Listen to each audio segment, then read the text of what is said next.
In today's video, I'm going to teach you how to move all OneDrive for Business files to a shared location to your OneDrive for Business via the web browser. We'll start right inside OneDrive for Business in your web browser. Make sure you're looking at the folder that contains the files and folders you want to relocate. The goal here is to move your content from your personal OneDrive area into a shared location, such as a Teams SharePoint site, so your colleagues can access and collaborate on the same files. First, select what you want to move. Hover your mouse over each file or folder and click the checkmark circle that appears to select it. If you're moving everything in the current view, you can quickly select all by clicking the name header at the top of the list. This is a time saver when you're migrating an entire folder's contents, including subfolders. Take a moment to confirm you've got exactly what you need selected, especially if you're leaving behind any drafts or personal work files. With your items selected, look to the top menu bar and choose Move To.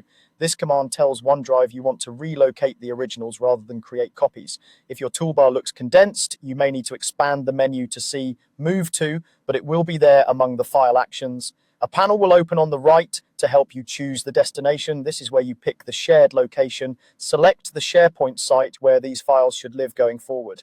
After selecting the site, choose the specific document library within that site, and, if needed, navigate into the correct folder.